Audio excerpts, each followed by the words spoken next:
Well, I suspect one of the issues on the table is what is the United States going to follow through and attack Iran? So it's definitely the coordination on that front. The issue of Yemen is likely to come up. Netanyahu will press him. It's sad that Trump is a captive, a hostage of the Zionists.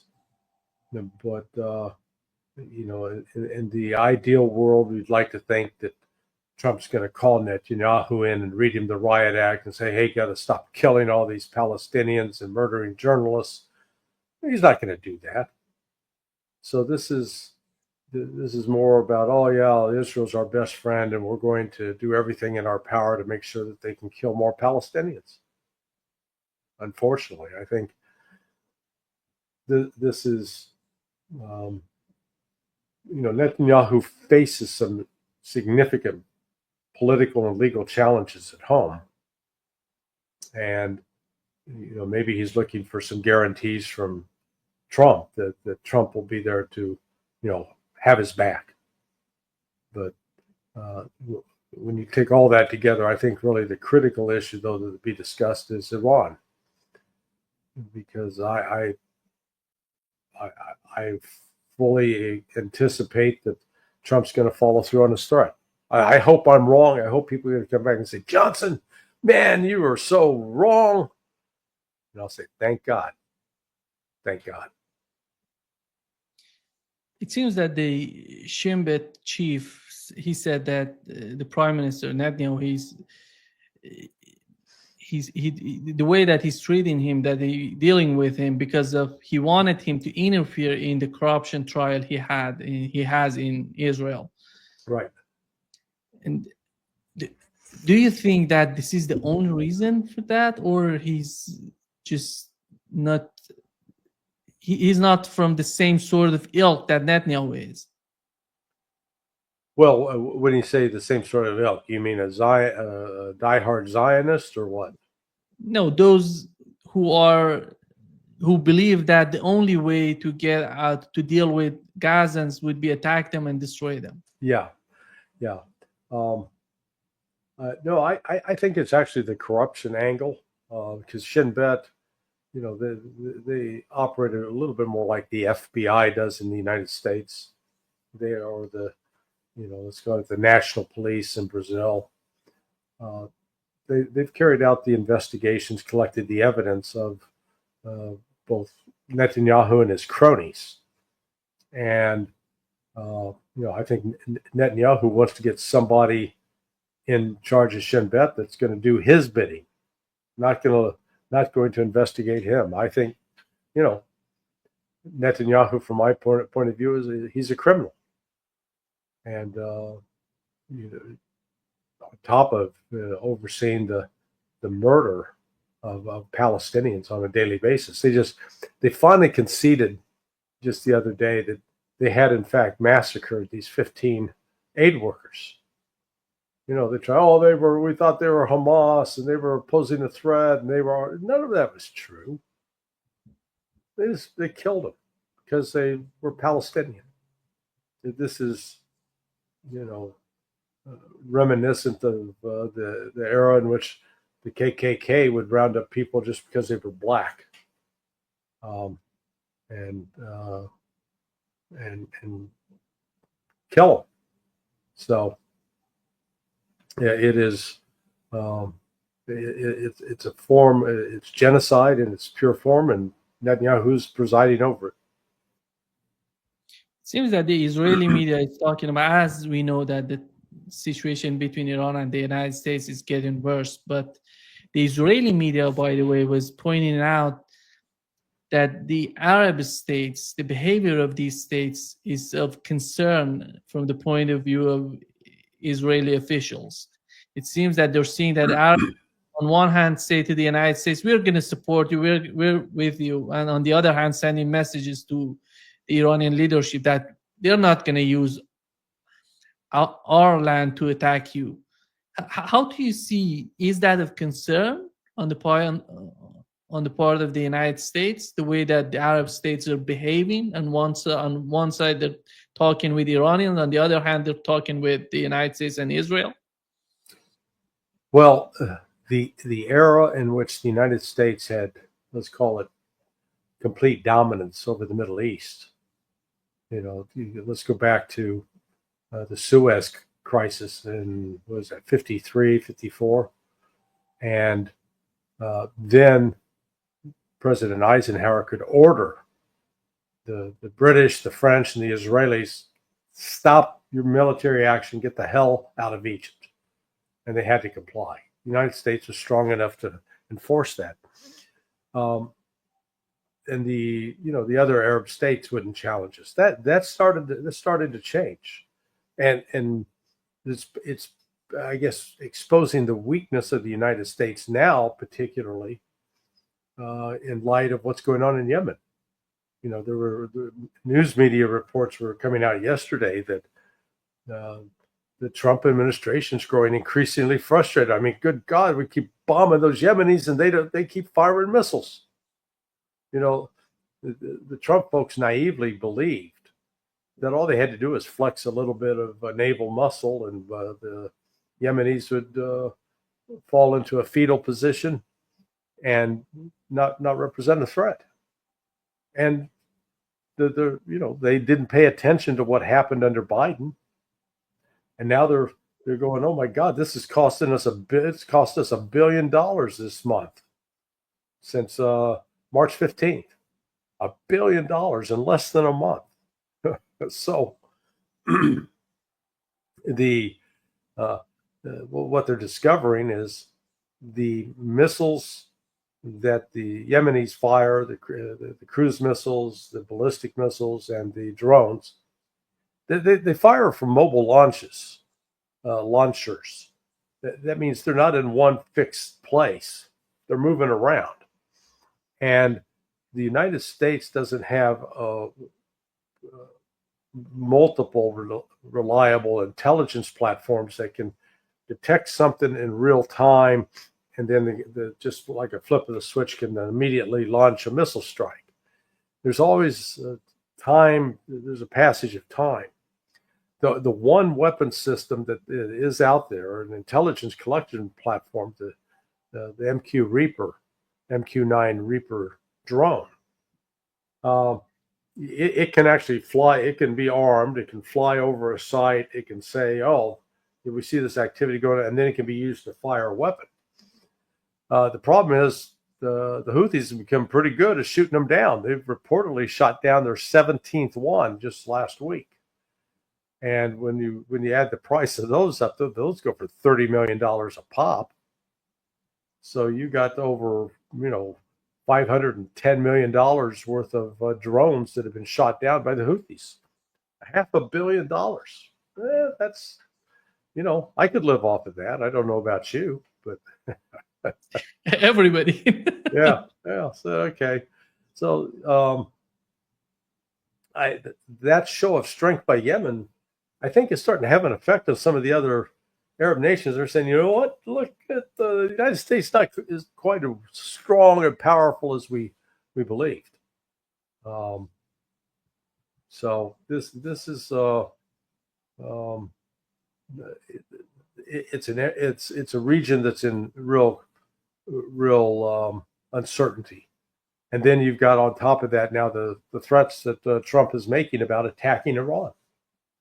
And Iran, from what I've seen, is taking that threat seriously. They're stepping up preparations to be able to fight. They're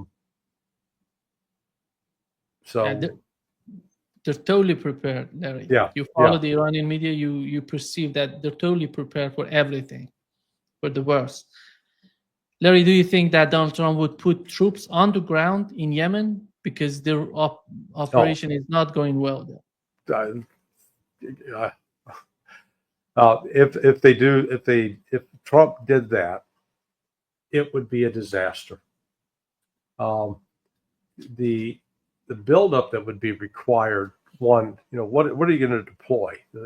If they're going to put in a special operations team, a group of Green Berets, maybe,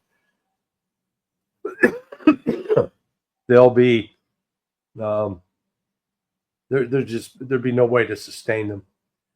So you're talking a full-up invasion, and where are they going to stage that invasion from? Egypt? I don't see the Egyptians signing on board to that. Israel? It's just, the logistics involved in this would be so significant that because Yemen's a tough mountainous terrain. It's not like they're going to go attack just one location. Yeah, you can conduct a raid on one location and maybe get away with it, but this would be suicidal. It's the only way I could describe it if Trump did it. So I think it's a reflection of their frustration. They thought really that they could. Biden was easy on the bombing. Man, we're going to go whole hog, and they don't realize that every time they drop a bomb or fire a missile from the U.S. side, they're reducing their own inventory of those weapons. It's not like even though the defense industry's been growing, they don't have a great industrial capability to just crank these things out at a rate that exceeds the rate at which they're being used. And then, the Houthis can just sit and they launch one missile after another, and it forces the United States to start using up its inventory. So it's becoming costly. And again, what are they accomplishing? They're not stopping the Houthis from firing. And the other day when they launched that bombing strike that killed that tribal group, they come out and they gather in a square, and the U.S. dropped the bomb right in the midst of them. It'd be one thing if they were standing around a missile launcher. They weren't. There was no visible offensive weapon that could be used to launch against a ship or Israel in that picture. We murdered a bunch of civilians, it looks like. The United States did.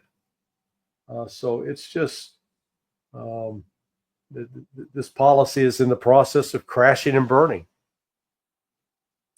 The tragedy, Larry, is that it seems that Donald Trump genuinely believed that these people were preparing to attack the United States.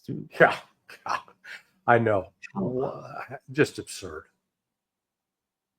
Because how come he can come with this? Because he shared the video on his social media on X, and do you think that he didn't know about it? He was aware of what has happened. He has received the intelligence who these people were, or he was just not aware of that.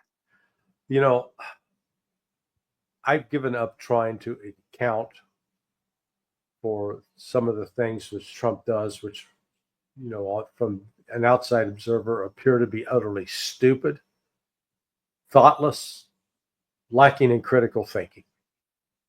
Because Trump's not an ignorant man. And he's not a stupid person. He does have intelligence. But, it's mind-numbing that he didn't ask some critical questions. The first one is, okay, explain to me how these people standing around in this basically a square are going to attack ships offshore a couple of 100 miles. How does that work? Explain that to me. Apparently, he didn't ask that question. Someone ginned up that target box. One of the problems I'm sure they're running into now in Central Command, where this is all being run, is coming up with a list of viable targets. Because if the Houthis had fixed bases, let's say the Ahmed forces base where they launch missiles from, the United States could destroy that. That's very easy to destroy. You can just bomb that into oblivion. But when you're moving missiles in and out of caves, underground structures. They're in the mountains. Come out, you shoot, and then they scoot away. In other words, skedaddle. They get out of the area. By the time the intelligence collection on the U.S. side identifies that spot, passes the recommendation, okay, we've got a spot, let's hit it, and then they get the force in place that can launch the missile, whether it's an airstrike or a ballistic missile or a cruise missile. By the time they get around to actually hitting the fire button, the missile's gone. The launcher's gone. So, they're just blowing up dirt. I don't know what the Yemenis are using in terms of cell phones. If they are using like an Apple, let's call it any U.S.-made, Western-backed phone, they're likely to be tracked, and that's one way the United States can try to, locate people and collect some intelligence. I would suspect that the Yemenis are trying to use Chinese Huawei, because the Huawei phones will be far more difficult to use in the way that the U.S. phones are. Can we say that the United States is short of targets in Yemen because of the intelligence, the poor intelligence they're receiving? That's why they're doing this. Yeah, they don't. I think people that have never worked in the intelligence world, they always assume that the intelligence side of the house knows a lot more than they're letting on. And having, been exposed to it over, 30 years now. I take that back, 40 years. Started in 1985 with me. You discover that there are real limitations, particularly when you're relying upon satellites, which can collect images as well as intercept communications, and other overhead ISR platforms that you can see. Sometimes you see activity. You don't actually see what people are doing. You can see what you think they're doing, but it doesn't really tell you what they're thinking, what they're planning. That's why you need human intelligence. And maybe sometimes one way to get that is you can actually intercept phone conversations, provided you know who's talking to whom. But really to know what the Houthis are planning, where they're going to shoot from, you'd want to get somebody planted inside the Houthi clan who is involved with military operations, who could relay, okay, they're planning to launch a missile from these coordinates at this time on this date. That's the only way really to penetrate that. And the U.S. doesn't have good intelligence on that front. In fact, I don't remember, it's probably been a quarter of a century since we've had any kind of active CIA attempts to recruit assets inside Yemen. Go back to the bombing of the USS Cole in 2000. Then with 9/11, I don't think, but I could be mistaken, that we've had much of a CIA presence there. And you got to have people on the ground in order to go out and recruit, make friends. The intelligence they're receiving mostly is from the Saudi Arabia, or they have somehow other sources in Yemen? Oh, you mean the Houthis? You mean the United States? The intelligence they're receiving is from Saudi Arabia and other Arab states? I'm not sure the Saudis are. That might be. The U.S. may be relying upon, or in part, Saudi liaison, but I'm not sure the Saudis themselves are very good at getting human assets in there. Israel, I'm sure, has tried. So it's, I would say it's probably, from an intelligence standpoint, looks like a black hole. There are many people who voted for Donald Trump in the United States were just watching the way that Donald Trump was talking about the endless wars of the United States in the Middle East. Right. And here is a part of what he said. No problems over a telephone. Instead, they start dropping bombs. I see recently they're dropping bombs all over Yemen. You don't have to do. Yeah, you don't have to do. And here now Donald he's doing. Trump, Now he's doing it. Yeah. He's doing it, and right now. And do you think that Netanyahu, many people who are trying to understand it, they're saying Netanyahu is the president of the United States. How much of what they're talking about has anything to do with the reality? And the other point that ScottRitter is, I talk with him, that he believes that Netanyahu has no leverage on Donald Trump. If that's the case, how is that possible to behave this way? That Scott said that Netanyahu has no leverage over Trump? No leverage on Donald Trump. Well, while it is true that Israel is financially dependent upon the United States, and that U.S. military aid plays a critical role in the capabilities of the Israeli Defense Forces, I don't think you can dismiss the power of the Israeli lobby, the Zionist lobbyists in Washington. You know, we were talking earlier about the Ryan Dawson and the work he's done on the assassination of John F. Kennedy and Robert F. Kennedy. If you go back and look at the policy, the last president in the United States who spoke out and advocated for the return of the Palestinians to their land was John F. Kennedy. And it was Kennedy who also was insisting that proper investigation be done of Israel to try to prevent it from proliferating and building a nuclear device. Let's call it an atomic bomb.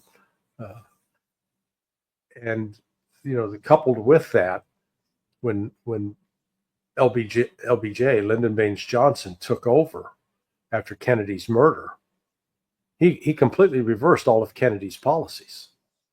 And so since the days of Lyndon Baines Johnson, every single president has essentially been, let's call it, a captive of that Jewish lobby.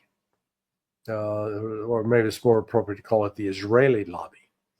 But the American Israeli Public Affairs Committee was its predecessor organization was being required by Robert F. Kennedy as Attorney General to register as a foreign agent. And they got around that by saying, "Oh, we've taken that organization down. We got a new organization, which was AIPAC." And John F. Kennedy was killed before that requirement went into effect. And when Lyndon Baines Johnson came in, AIPAC was no longer required to register. So, I mean, those are just the facts. And then, we've had Congressman Thomas Massey admit, he says, look, almost every member of Congress has got a minder who's tied to AIPAC from the standpoint of the government. So, I'm not sure that Trump has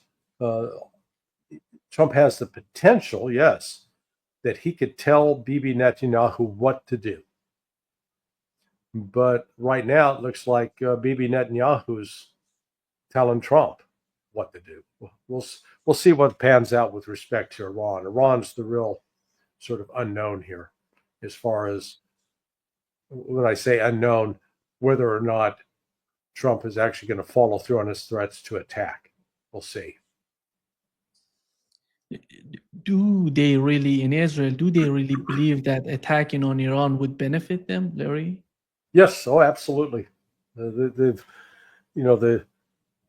It's part of it's this naive foolishness that you think, hey, all we got to do is launch this attack, kill this person, and all of our problems will be over. Well, that's the mistake Trump made in Yemen. Oh, yeah, we just got to hit them hard. Biden didn't hit them hard enough. We're going to hit them harder. Well, I would argue actually that right now, having killed that tribal group, they have now earned, the United States now has a new enemy that's going to be trying to hurt us for years to come. And this is, if nothing else, this has made the Houthis in particular more committed to fighting us and beating us. So, I don't think you can ever underestimate the power of revenge. And, Israel thinks it can just magically fly in and, drop a few bombs and take out the nuclear industry, and Iran will say, oh, no, oh, you're right, we were bad. We should have done. Not going to happen. It gets out of control, and out of control quick. You look at Donald Trump, Larry, as an American.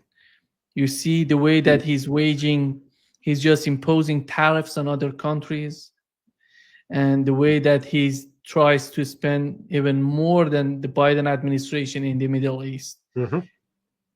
How you put these two pictures together, and how does it make sense for you? How is that going to benefit the United States in a long run if we assume that he has some sort of strategy?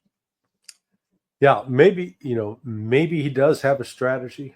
We talked about this a little bit last week when Scott and I were with you, that Trump's true goal with respect to Iran is to get rid of the existing leadership in Iran, get in a pro-U.S. government so that government will not cooperate with Russia in building a north-south corridor, transport corridor.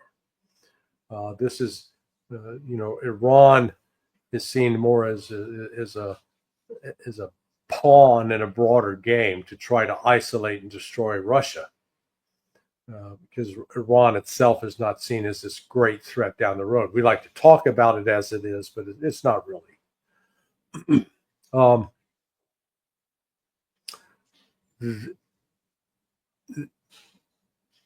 I guess Trump's use of the tariffs, it doesn't make sense in terms of a trade policy, because, the reports now are like 60 different countries are contacting the United States saying, oh, don't hit us, let's negotiate. Boy, that's going to be a lot of negotiation with 60 different countries. If the tariff, I'll call it the tariff gambit, may be a ploy by Trump to actually rebalance the U.S. Debt and to try to reduce the debt. The United States has a serious problem with both short-term debt as well as the overall deficit. We owe something like $36 trillion. The tariffs it gets pretty complicated, but the tariffs provide an excuse. It is leading to a collapse in stock markets around the world. It is leading people who are desperate now to get in a safe investment that's not going to lose the value, so they're flocking to buy U.S. treasuries. And so as the demand for those treasuries go up, the United States actually can say, okay, yeah, you're gonna pay more, but you're going to get less interest off of it. And so as the interest that the United States has to pay on those treasury bills goes down, that does help take the pressure off of the debt. So maybe Trump's playing that kind of strategy. But with respect to Iran, when they claim it's about nuclear weapons, it's not. apart from Iran itself saying that, hey, we've, the Ayatollah Khamenei's fatwa prohibiting it, apart from the fact that the U.S. intelligence community says they are not doing it, when Iran signed the security cooperation agreement with Russia on January 17th, both sides committed to non-proliferation. There's no way that Russia is going to sign a non-proliferation deal with Iran if Iran is building a nuclear warhead. I mean, Russia's not going to put up with that for a minute. So that's sort of another guarantee that, in fact, Iran is not working on a nuclear weapon, in my view.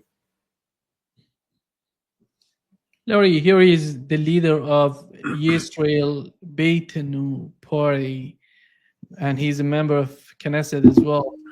And he tweeted that a year and a half has passed since the war started, and the rockets are still being fired. There are still 59 prisoners in Gaza, and the October 7th government is telling us the stories of complete victory, that the government in Israel just is picturing the way that what's happening between Israel and Gaza and between Israel and Yemen and Lebanon is a total victory for Israel.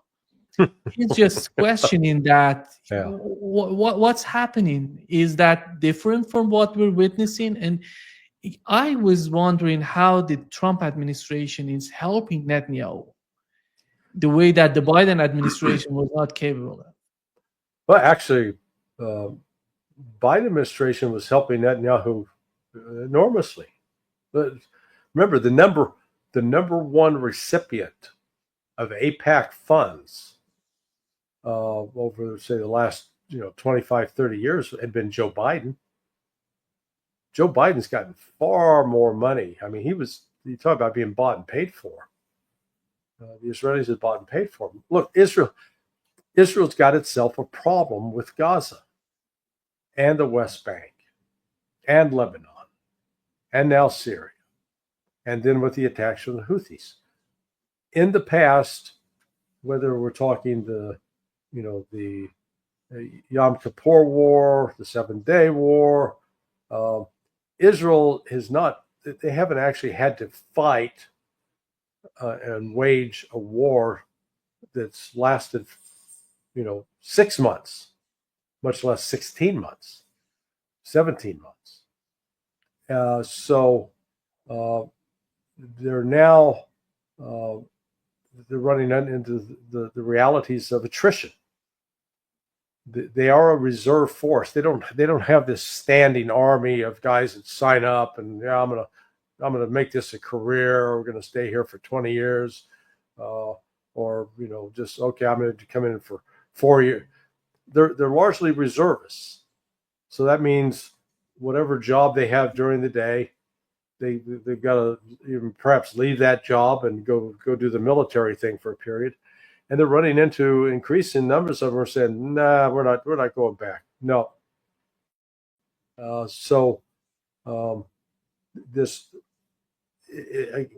war in Gaza, the genocide against the Palestinian people, is exposing the limitations of Israeli military power. They can't kill their way to victory.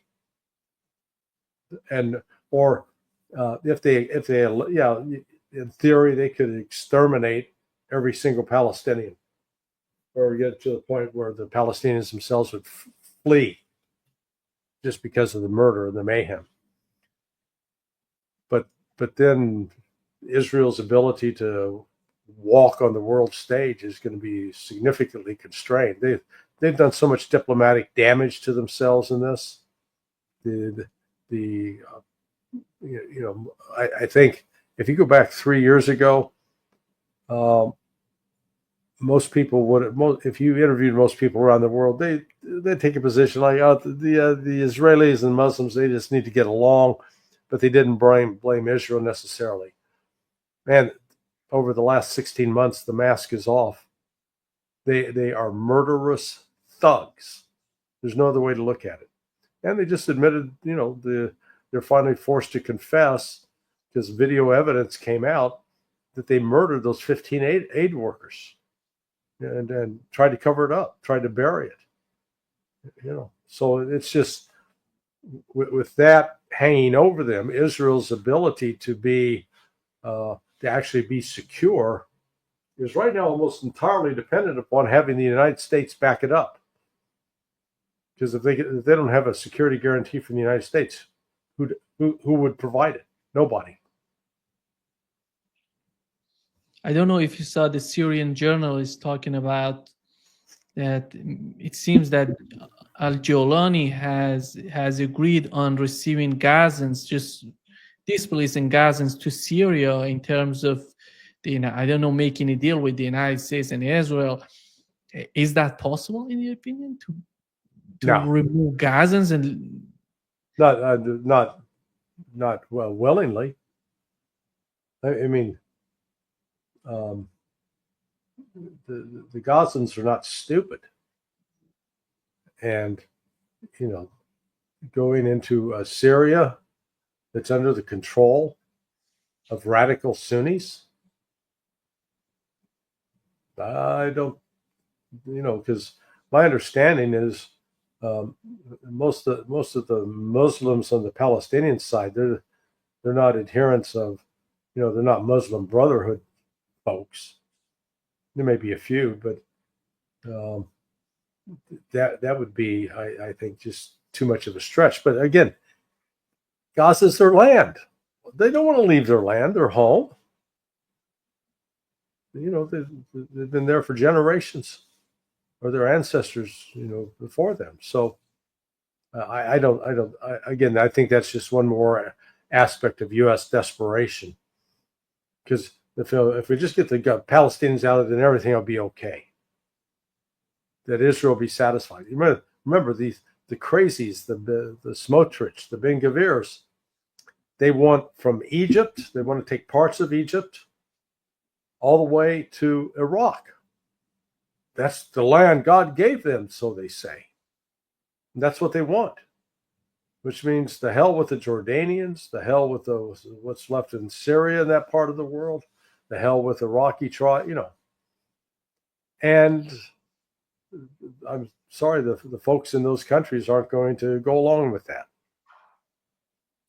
Do we know what was the case of Smotrich? Ben Gvir, he got out of the government, he came back, and Smotrich right now is out of the government. Is that part of the plan on the part of Netanyahu, or? I have not followed the internal Israeli politics on that, so I couldn't say. I mean, what we do know from past comments is both Smotrich and Ben Gvir are convicted terrorists.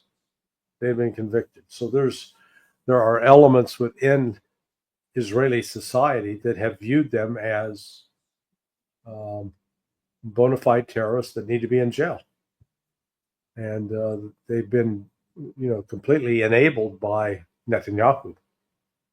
But he uses people at his convenience. Larry, we had a member of the Supreme National Security Council in Iran.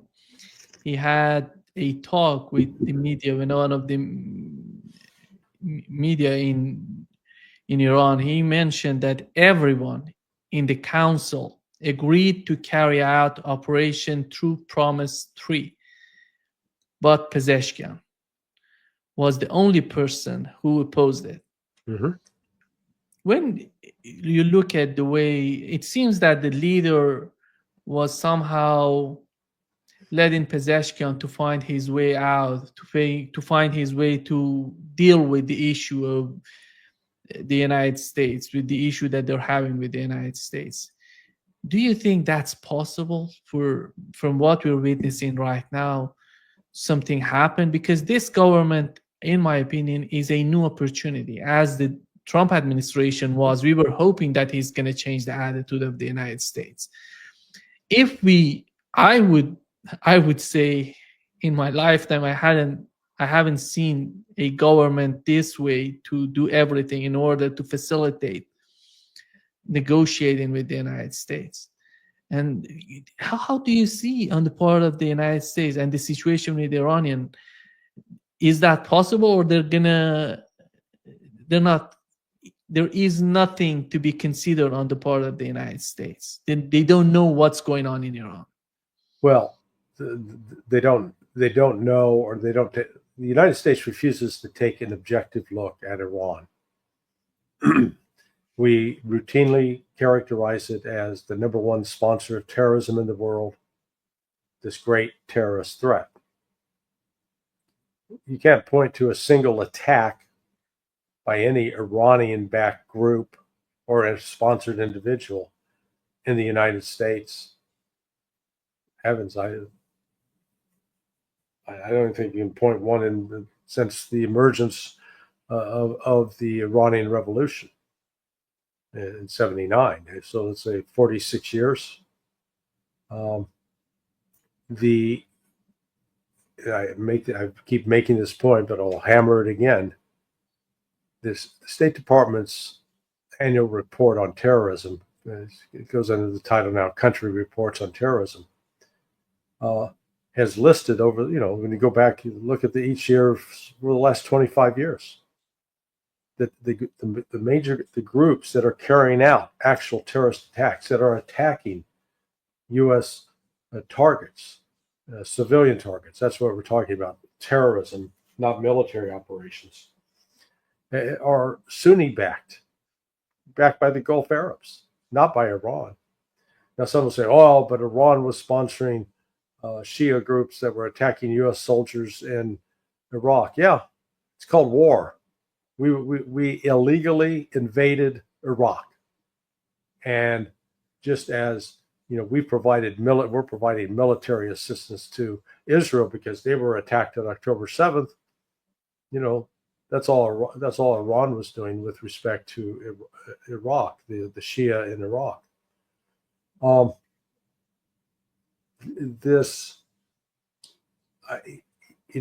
I thought, as did Professor Morandi, that after the October 27th hit by Israel, that Iran was going to really punch back hard then.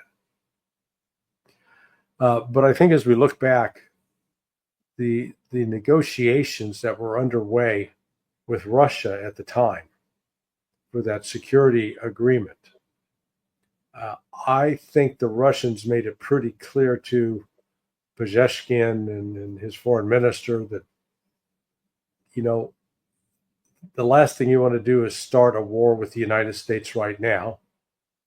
Let's get this relationship solid between us so that we can help protect you. Because I think the Russians understand that the United States wants to use Iran as a lever against Russia. And so Russia's got a vested interest in helping protect Iran. Plus, you had since 2019, an annual naval military exercise between China, Russia, and Iran. All three cooperating in that. So this is those countries just don't go out and do exercises with everybody. It's not, they're not doing Nigeria and Egypt and Libya. No. The Russians are doing it and the Chinese are doing it for a specific reason because of the strategic importance of Iran.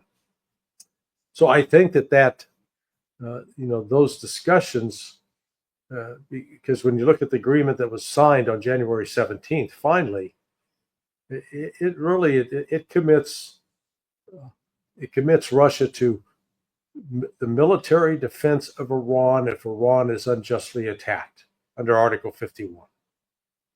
And people say, "Oh, you're going too far, Johnson." No, that's what it says. It says it in a very diplomatic way.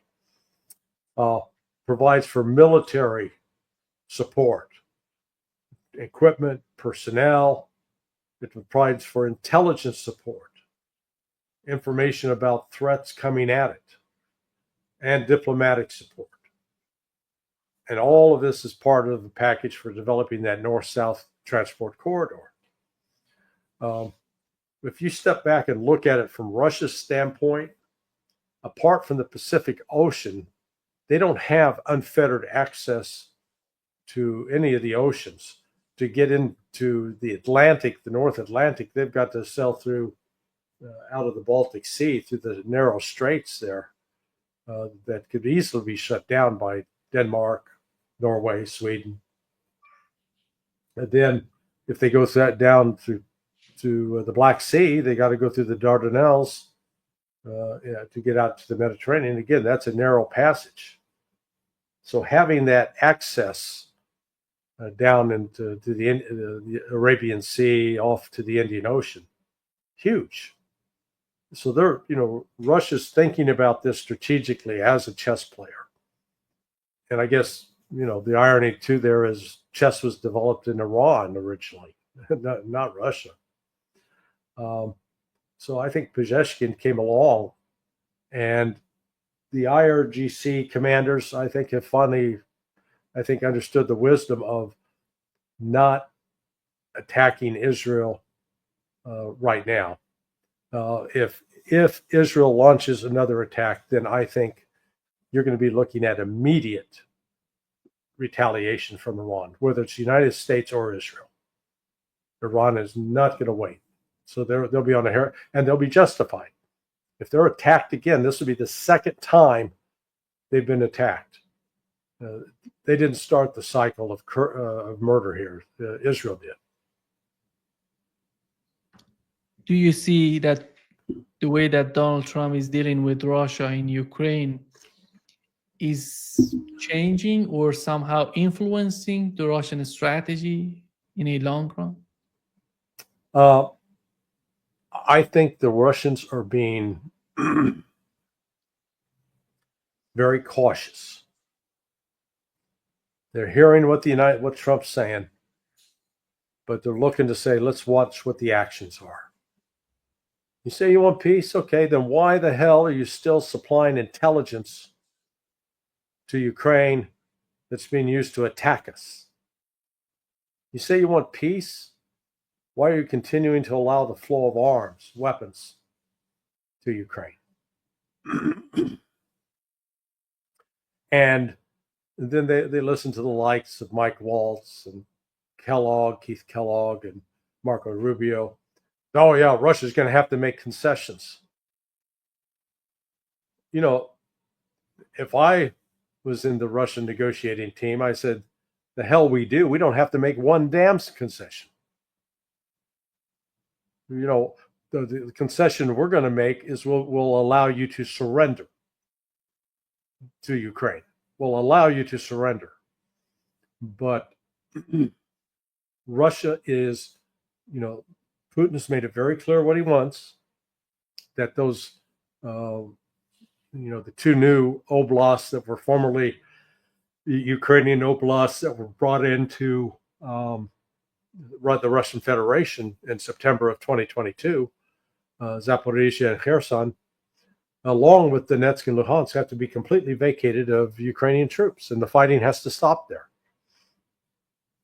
Then Russia will talk about a peace deal, but they're not looking for ceasefire of any sort. They've been burned too many times.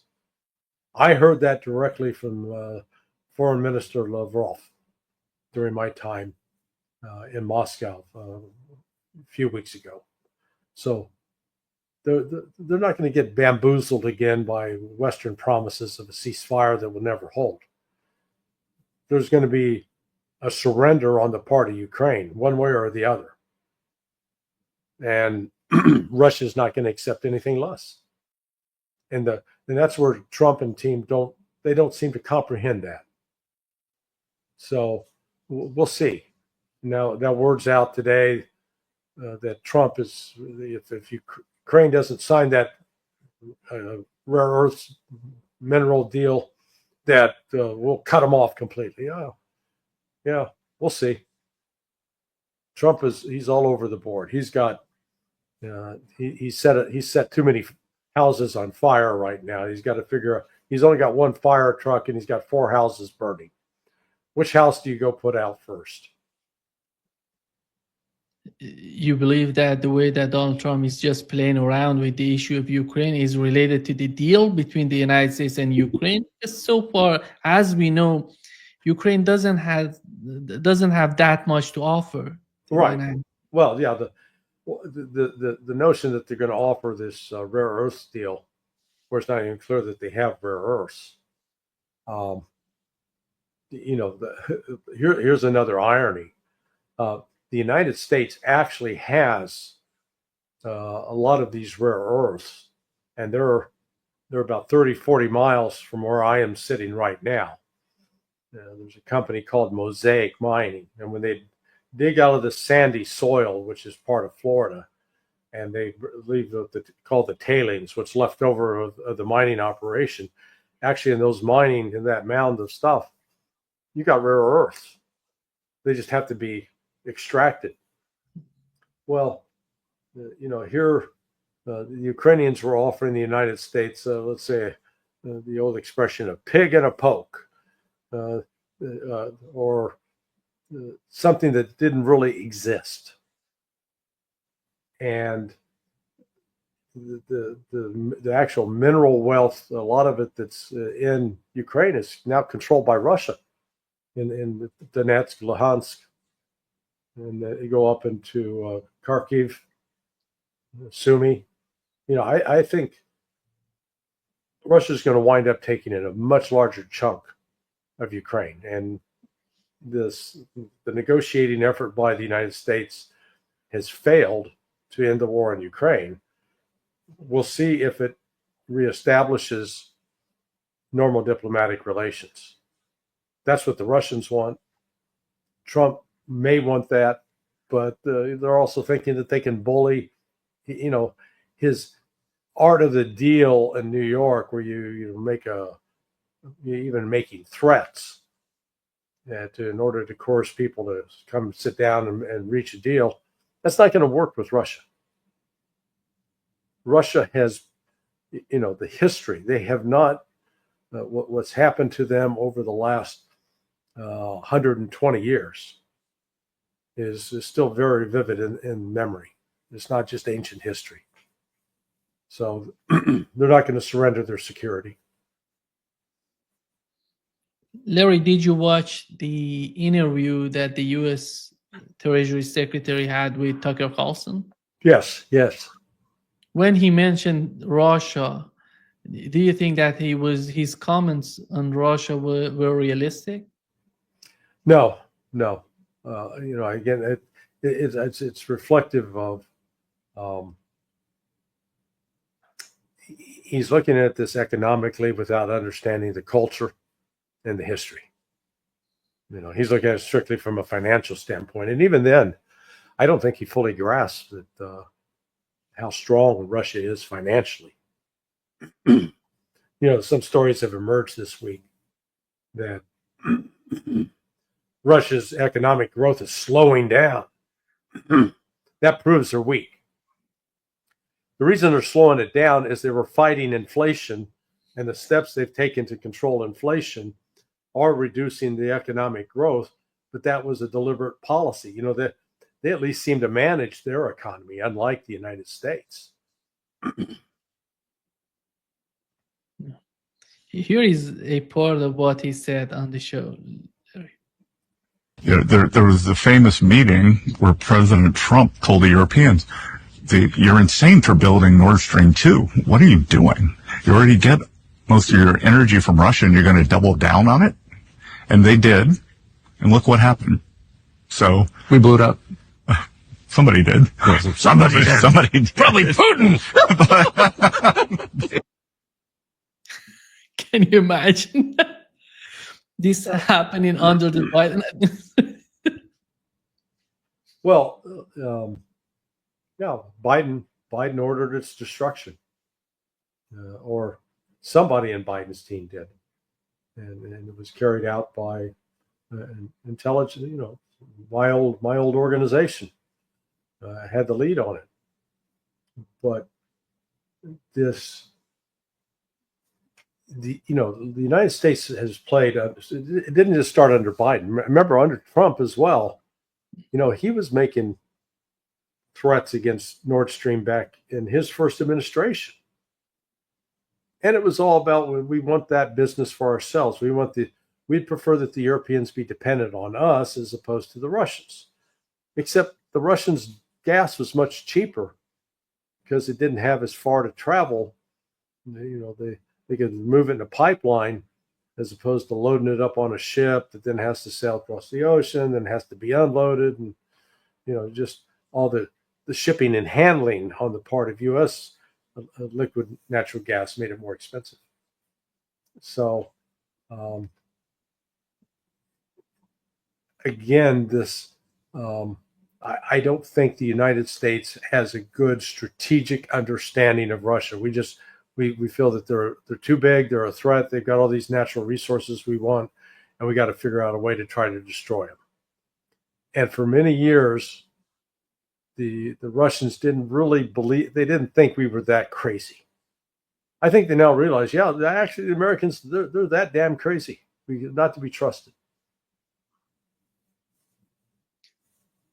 Larry, it seems that Emmanuel Macron gonna be the representative of Europe in any sort of ceasefire talks with Russia. And do you find this guy, he was so much unreliable, and you look at his behavior, and he's just changing every time. He's shifting to one point to the other point. How can they believe that this guy can represent them? They can believe that, but the Russians don't accept him as he's not credible anymore for Russia. Particularly when he released, the last 2 or 3 months, he released a conversation a phone conversation he had with Vladimir Putin back in 2022, and along with the video, and in the video he had members of the French press sitting there listening to what was supposed to be a private conversation. Putin understands that and is not happy. So, yeah, he's not gonna be credible. Hey, by the way, I need to let you know I've got another appointment here in about 10 minutes. We can go another 5 minutes if you want.